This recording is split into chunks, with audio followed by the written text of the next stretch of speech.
నమస్తే, welcome to Nationalist hub. Tirumala Tirupati దేవస్థానం ఒక సంచలన నిర్ణయం తీసుకుంది. గత నవంబర్లోనే తీసుకుంది. దాన్ని ఇప్పుడు ఇంప్లిమెంట్ చేస్తోంది క్రమక్రమంగా.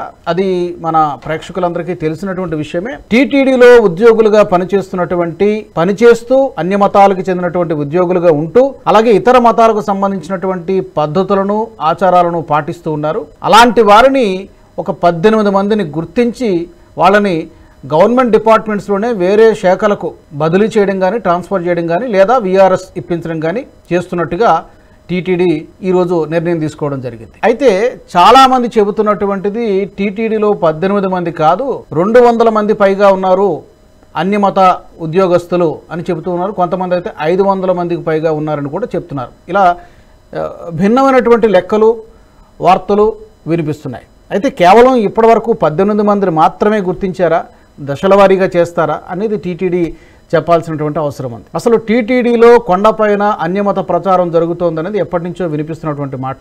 ప్రక్షాళన జరగాలని చెప్పి భక్తులు డిమాండ్ చేస్తున్నారు. మరి చాలామంది హిందూ సంఘాలు కూడా డిమాండ్ చేస్తున్నాయి. మరి ఏం జరుగుతోంది, ఈ నిర్ణయానికి సంబంధించి మనతో మాట్లాడడానికి హిందూ జేఏసీ ముఖ్య సలహాదారు మదన్ గుప్తా గారు అందుబాటులో ఉన్నారు. మదన్ గారు నమస్తే అండి. ఓం నమ శివాయ. ఓం నమ శివాయ. ఈ టీటీడీ నిర్ణయాన్ని స్వాగతించాల్సిందే, కానీ 18 మందినే గుర్తించడం, 18 మందినే బయటికి పంపించాలని నిర్ణయం తీసుకోవడం కొంత అభ్యంతరకరంగా కనిపిస్తోంది చాలామందికి. మీ ఇనీషియల్ రిమార్క్స్ ఏంటి? కొంచెం వేచి చూస్తే మంచిదేమో అనిపిస్తుంది నాకు. ఎందుకనంటే మేము కోర్టుకు సబ్మిట్ చేసినయే 235 మంది మీద సబ్మిట్ చేసాం. దాంట్లో 18 మందికి సంబంధించినటువంటి మొత్తం అంటే విత్ డీటెయిల్స్ అన్ని మేము దాంట్లో ఇచ్చాం. ఆధారాలు ప్రూఫ్స్ బహుశా ఇప్పుడు ఆ 18 మందినే మాత్రమే తీశారా, లేకపోతే పరిస్థితి ఏమిటి అనేది ఇంకా మాకు క్లియర్ ఇది లేదు. త్వరలో ఆ విషయం కూడా తెలుసుకుంటాం. ఇది కంటి తుడుపు చర్య, లేకపోతే గట్టిగా ఈ విషయం మీద బోర్డు నిర్ణయాన్ని తీసుకుంటుందా, దశల వారీగా చేస్తుందా అనేది వేచి చూడాల్సినటువంటి అంశం. అయితే ఒకటి ఇప్పుడు మన దౌర్భాగ్యం ఏంటంటే రాజు గారు, బ్రిటిష్ వాళ్ళ సమయంలో కూడా కొండ మీదకి అన్య మతస్థులకు వెళ్ళడానికి లేదు అని చెప్పి వాళ్ళు ఒక రెజల్యూషన్ ఉండేది. బ్రిటిష్ వారి టైంలో కూడా, బ్రిటిష్ వాళ్ళ టైంలో కూడా ఓకే. బ్రిటిష్ ఒక మీకు దేవుడున్నాడు జాగ్రత్త అని ఈ మధ్యన ఎంబీఆర్ శాస్త్రి గారు రాశారు ఒక పుస్తకం. అవును, విన్నాను. దాంట్లో వారు క్లియర్గా చెప్పారు, వాళ్ళు ఒక విపత్కర పరిస్థితి ఏర్పడినప్పుడు బ్రిటిష్ సైన్యం కొండ మీదకు పోకుండా బ్రిటిష్ సైన్యంలో ఉన్న హిందువులను కొండ మీదకు పంపించారు. కానీ హిందువులకు స్వాతంత్రం వచ్చింది అనుకుంటున్నటువంటి ఇప్పుడు ఈ దేశంలో సెక్యులర్ అనేటటువంటి ముసుగులు వేసుకొని, అసలు వాళ్ళు కడుపుకు అన్నం తింటున్నారా ఏం తింటున్నారా అర్థం కాదు. వాళ్ళు బతకడానికి మన మతం కావాలా, కానీ ప్రార్థించడానికి వేరే దేవుడు కావాలా. అసలు మన దేవుడి దగ్గర సేవ చేయాలా, మన దేవుడి దగ్గర తిండి తినాలా, వేరే దేవుడికి భజన చేయాలా. ఇది వాళ్ళ మానసిక స్థితి. ఆ బతకపోతే ఎవడేడ్చాడు చెప్పండి. అసలు వీళ్ళందరూ కూడా మదన్ గుప్తా గారు 1989 ఎండోమెంట్ యాక్ట్ ప్రకారం హిందూ మత సాంప్రదాయాలను అనుసరిస్తామని చెప్పి ప్రమాణం చేసి కదా వీళ్ళందరూ వచ్చారు. కానీ ఇప్పుడు వీళ్ళందరూ దొడ్డిదారిని వచ్చినట్టుగానే కదా, దొడ్డిదారిని వచ్చినట్టే కదా. అప్పుడు మీకు ఇంకొక విషయం చెప్తున్నాను రాజు గారు, మనం కోర్టులో పోయి భగవద్గీత మీద ప్రమాణం చేస్తున్నాం, అన్ని నిజాలే చెప్తారా? ఇదే అదే పరిస్థితి. అసలు జోసఫ్ అని పేరు ఉంటది రికార్డుల్లో, మా ఈ దళిత వర్గాల ఇదేదో ఉంటది, కళ్ళకు కనిపిస్తూ ఉంటే దాన్ని కూడా మన వాళ్ళు లెక్క చేయరు, మన సెక్యులర్ ప్రభుత్వాలు. ఇప్పుడు ఒక విధంగా మోసం చేసి ఉద్యోగంలోకి వచ్చినట్టే కాబట్టి వీళ్ళకి వేరే డిపార్ట్మెంట్కి ట్రాన్స్ఫర్ చేయాల్సిన అవసరం కానీ అసలు విఆర్ఎస్ ఇవ్వాల్సిన అవసరం కూడా లేదు పూర్తిగా. దాని మీద మళ్ళా కోర్టుకు కానిపోతే ఇది వాళ్ళ జీవితాలని ఇచ్చేస్తుంది. 190 మంది మన రిజర్వేషన్స్ ను వాడుకొని, హిందూ రిజర్వేషన్స్ ను వాడుకొని వస్తున్నటువంటి క్రిప్టో క్రిస్టియన్స్ నేటి సమాజంలో గవర్నమెంట్ అన్ని వ్యవస్థల్లో ఉన్నారు.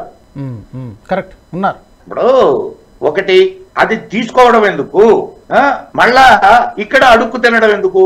అదే ఇప్పుడు ఆ మధ్య కోర్టు కూడా చెప్పింది కదా, మీరు కేవలం రిజర్వేషన్ల కోసం ఇది కావాలి. తమిళనాడు కోర్టులో దానికి సంబంధించిన ఒక కేసు కూడా ఇదైంది కదా. అవును, అవసరాలకు హిందూ మతం కావాలా, అవసరాలకు హిందూ దేవుళ్ళు కావాలా, వీళ్ళు బతకడానికి మళ్ళా ఇలా బతుకులు బతకడానికి మళ్ళా హిందువులు కావాలా? అయితే ఇప్పుడు సరే టీటీడీ ఎట్టకేలకు ఒక నిర్ణయం అయితే తీసుకుంది, స్వాగతించాల్సింది, దాంట్లో ఏం మనం వ్యతిరేకించాల్సిన పని లేదు. కాకపోతే పూర్తి స్థాయిలో ప్రక్షాళన జరగాలి టీటీడీలో అంటే ఇంకా ఏం చేయాలి, మీ సలహా కానీ లేదా మీ అభిప్రాయం కానీ? ఇప్పుడు మేము ఇచ్చినటువంటి లిస్టే 235 ఉన్నదండి. అంటే మా నోటీస్కి వచ్చినాయి, మా నోటీస్కి రానటువంటి వాళ్ళు ఇంకా ఉన్నారు. అసలు దళితుల పేరు మీద ఎవరెవరు రిజర్వేషన్లు తీసుకున్నారో అందరినీ వెరిఫై చేయమనండి తిరుపతి తిరుమల దేవస్థానాన్ని. నిన్నటికి నిన్న యూనివర్సిటీలో ఆయన ఎవరో ఒక ఆయన ప్రొఫెసర్ ప్రచారం చేస్తుంటే అడ్డుకుంటే ఆయన దళిత కార్డును మళ్ళా బయటకు తీస్తాడు. అయితే ఇప్పుడు టీటీడీ తీసుకున్నటువంటి ఈ నిర్ణయం ఈవెన్ తీసుకున్న తర్వాత మంత్రి లోకేష్ కూడా మాట్లాడారు మీడియాతో. అవును, అది మా పాలసీ అని చెప్పారు, బాగానే ఉంది. కానీ ఇదే పద్ధతి మిగిలిన సంస్థానాలు, ఇప్పుడు విజయవాడ కానివ్వండి, చాలా హిందూ సంస్థానాలు చాలా ఉన్నాయి కదా రాష్ట్ర వ్యాప్తంగా కావచ్చు, సరే ఏపీ వరకు మనం కన్ఫైన్ అవుతాం, మిగతా చోట్ల కూడా ఎందుకు అమలు చేయకూడదు? మిగతా చోట్ల కూడా ఆ పరిస్థితి ఉందంటారా? చాలా దేవస్థానాలు ఉన్నాయి, సింహాచలము. మీకు ఇంకొక విషయం చెప్తున్నానండి, మన శ్రీశైలం దేవస్థానానికి సంబంధించి అనేక షాపులు అన్యమతస్తులకు ఇచ్చారు. రాజుగారు, మేము సుప్రీం కోర్టుకి వెళ్ళాం, దాని మీద ఏమొచ్చింది? తీర్పు ఏమైనా వచ్చిందా, లేకపోతే ఇంకా పెండింగ్ లో ఉందా? తీర్పు కాదు, దేవస్థానం వాళ్ళు దానికి ఇచ్చేశారు, దానికి అడ్డుపడ్డారు. దారుణం కదా. అంటే శ్రీశైలంలోనే ఎలా ఉందా, లేకపోతే మిగిలిన విజయవాడ, లేకపోతే అన్ని చోట్ల ఉన్నారండి వీళ్ళు. ఎలా మరి చోట్ల ఉన్నారు? ఎలా అడ్డుకట్ట వేయడం ఎలా? మేము ఈ 2 దేవస్థానాల మీదనే ప్రముఖంగా కాన్సన్ట్రేట్ చేసాం. ఇది తిరుమల తిరుపతి దేవస్థానం అండ్ ఈ శ్రీశైలం. సరే, ఇప్పుడు మరి మీరు మన మధ్య సోషల్ మీడియాలో వచ్చినటువంటి కొన్ని ఇవి చూసారో లేదో, శ్రీశైలం ప్రసాదంలో మాంసపు ముక్కలు. అవును, చూశాను, నేను చూశాను, అపవిత్రం చేశారు. పూల బుట్టల్లో, ఇక్కడ శ్రీశైలంలో పూల బుట్టల్లో మందు మాంసం పెట్టుకొని తిరుగుతుంటారు. సరే, ఇప్పుడు ఉందన్న విషయం మీరే చెప్తున్నారు, రకరకాల అపచారాలు జరుగుతున్నాయి, అన్ని దేవస్థానాల పరిధిలో కూడా జరుగుతున్నాయని చెప్పారు. ప్రభుత్వం కూడా ఏదో కాస్త పాజిటివ్గానే ఉన్నట్టు కనిపిస్తుంది యాజ్ ఆఫ్ నో. ఇప్పటికైతే టీటీడీ ఒక స్టెప్ తీసుకుంది. ఇది ప్రభుత్వం నుంచి ఎలాంటి కఠినమైన చర్యలు తీసుకుంటే ఇప్పుడు ఇలాంటి షాపులు ఇవ్వడం కానివ్వండి, లేకపోతే ఈ అన్యమతస్తులు ఉండడం కానివ్వండి, పూర్తిగా ఏదైనా ఒక పాలసీ ఏమైనా తీసుకురావాలా, జీవో తీసుకురావాలా, ఏం చేస్తే బాగుంటుంది? గవర్నమెంట్ ఏం చేస్తే బాగుంటుంది? మేము ఒకటే కోరుకుంటున్నామండి, మాది ఒకటే కోరిక. అసలు సెక్యులర్ గవర్నమెంట్ కి ఒక మత సంస్థలతో పనేమిటి? ఇది సెక్యులర్ ప్రభుత్వం అయితే దేవాలయాలను మాకు ఇచ్చేయండి, లేదు ఇది హిందూ గవర్నమెంట్ అని చెప్పండి. అలా చెప్పే సాహసం మనం ఎక్స్పెక్ట్ చేయలేము. మనకు ఉన్నటువంటి పరిస్థితుల్లో రాష్ట్ర ప్రభుత్వాలైనా వైఖరి ప్రదర్శించవచ్చు, కానీ అలా బాహాటంగా మీరు కాదు. రాజు గారు, నేను ఒక చిన్న విషయం అడుగుతాను, చెప్పండి రాజుగారు. చెప్పండి. ఇప్పుడు నిన్నటి దాకా ప్రభుత్వాన్ని ఏలినటువంటి వాడు ఒక క్రిస్టియన్, ఎవ్రీబడి నోస్. అతనికి దేవాలయం మీద ఎంత శ్రద్ధ ఉంటుంది అనేటటువంటి ఇది ఉంది. ఎందుకు ఉంటుంది? అయితే అటువంటి పరిస్థితుల్లో నా దేవాలయాన్ని నేను కాపాడుకోవాల్సిన పరిస్థితి ఉన్నదా లేదా? తప్పకుండా కాపాడుకోవాలి. ప్రతి హిందూ బాధ్యత అది. హిందూ సంఘాలు కూడా ప్రయత్నం చేస్తున్నాయి. మీరు అన్నట్టుగా ఇక్కడ ఎప్పటి నుంచో మీరు అంటున్నటువంటి మాటే, ఈ ప్రభుత్వానికి ఆలయాల నిర్వహణకు సంబంధం లేకుండా ఈ ఆలయాలకు స్వయం ప్రతిపత్తి ఉండాల్సిందే. ప్రభుత్వాల అజమాయిషి కానీ అధీనం కానీ నియంత్రణ కానీ ఉండకూడదు. ఇప్పుడు సనాతన ధర్మానికి సంబంధించిన హిందూ ఆలయాలన్నీ కూడా ఎట్లా తయారైనాయి అంటే నిరుద్యోగ రాజకీయ నాయకులకు అడ్డాలుగా తయారైనాయి. టీటీడీ కూడా దానికి ఏం మినహాయింపు కాదు వాస్తవానికి. ఏది మినహాయింపు కాదు. నేను ఒక్క టీటీడీ గురించే మాట్లాడటం లేదు. మీరు యు టేక్ ఎనీ, అసలు మీకు ఇంకొక ఇది ఉంది, ఇది మామూలు ఇప్పుడు ఎండోమెంట్స్ లో ఉండేటటువంటి దేవాలయాలకు సంబంధించినంత వరకు ఈవో అంటిల్ అండ్ అన్లెస్ ఏదైనా తగాదా వస్తే తప్ప దేవాలయంలో అడుగు పెట్టడానికి లేదు. ఇది మనకు చట్టం చెప్తుంది, కానీ ఈవో ఆఫీసే ఉంటది లోపల. అయితే మదన్ గారు, ఇప్పుడు ఇది దేశవ్యాప్తంగా జరగాల్సినటువంటి ప్రక్రియ, ఎన్నో దశాబ్దాల నుండి వినిపిస్తున్నటువంటి డిమాండ్, ఆలయాలకు ప్రభుత్వాలతో సంబంధం లేకుండా స్వయం ప్రతిపత్తి కావాలి అనేటువంటిది. అంటే ఎవరు ఇనిషియేటివ్ తీసుకుంటే అవుతుంది? ఎందుకంటే అక్కడ లక్షల్లో కోట్లలో ఆదాయం ఉంది, వదులుకోవడానికి ప్రభుత్వాలు ఇష్టపడవు. మరి ఏం చేయాలి? ఎక్కడ దీనికి బటన్ నొక్కాలి? కేంద్ర ప్రభుత్వం ఏమైనా చేస్తుందా? పదాన్ని తీసేయమనండి ఇష్టపడకపోతే. కాదు సార్, మాకు ఇష్టం లేదు, హాయిగా ప్రభుత్వాలను నడపమనండి, కానీ సెక్యులర్ అనే పదాన్ని తీసేయమనండి. మరి ఒప్పుకుంటాయా ప్రభుత్వాలు? మరి అదే అంటున్నా, మీరు ఒకటి ఒప్పుకోవాలి.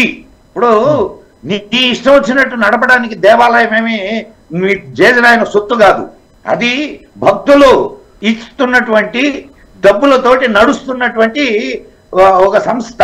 అక్కడ భక్తులకు విలువ లేదు, అనేక రకాలైనటువంటి మనోభావాలని దెబ్బతీసేటటువంటి అనేక రకాలైన కార్యక్రమాలు జరుగుతూ ఉంటాయి.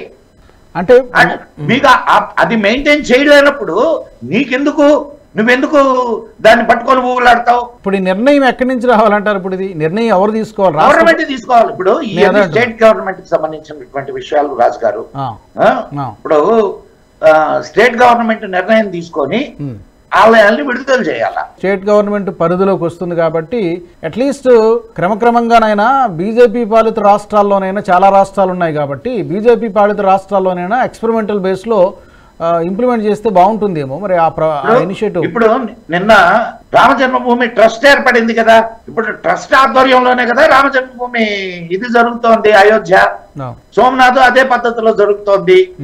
ఒకటి మాకు ఇచ్చి మీరు ఏలుకొండరా బాబు అని అంటే మాకు కావలసినటువంటి విధానాలను మేము ఏర్పరచుకుంటాం. మేము చేతగా కూర్చోలేదు, కొన్ని వేల సంవత్సరాల నుంచి ఈ గవర్నమెంట్ ఏం పరిపాలించలేదు దాన్ని.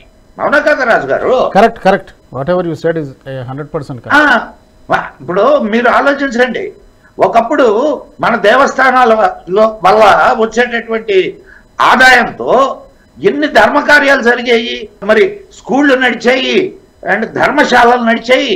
నా డబ్బు తీసుకుపోయి వేరే వాడికి పెడుతుంటివి. మేము ఎందుకు ఇస్తున్నాం దేవాలయాలకు డబ్బులు?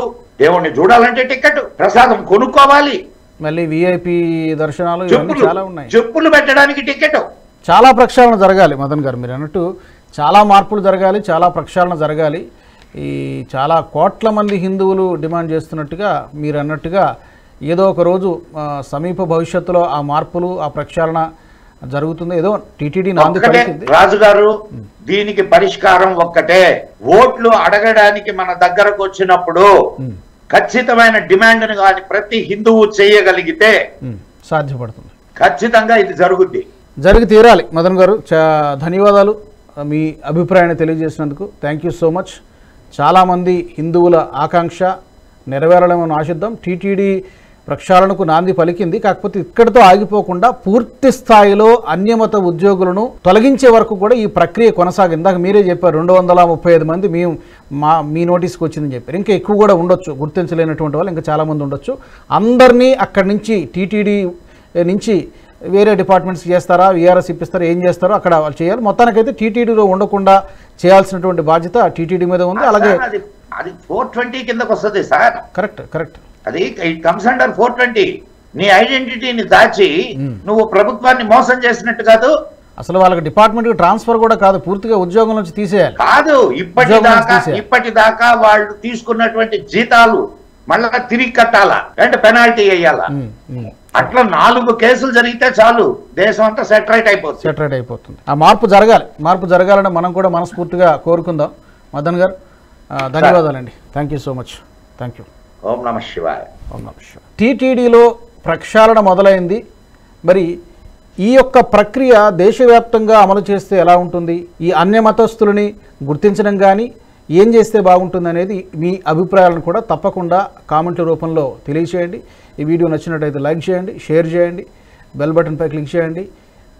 అలాగే నేషనలిస్ట్ హబ్ గ్రూప్ ఆఫ్ ఛానల్స్ను సబ్స్క్రైబ్ చేసుకోండి.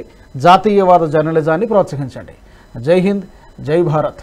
ఈ వీడియో మీకు నచ్చినట్టయితే లైక్ చేయండి, 10 మందికి షేర్ చేయండి. అలాగే కామెంట్ల రూపంలో మీ అభిప్రాయాలను మాతో పంచుకోండి. Nationalist hub group of channels ను సబ్స్క్రైబ్ చేసుకుని తెలుగునాట జాతీయవాద జర్నలిజాన్ని ప్రోత్సహించండి. ఈ వీడియో కింద ఉన్న బెల్ ఐకాన్ పై క్లిక్ చేయడం మర్చిపోవద్దు.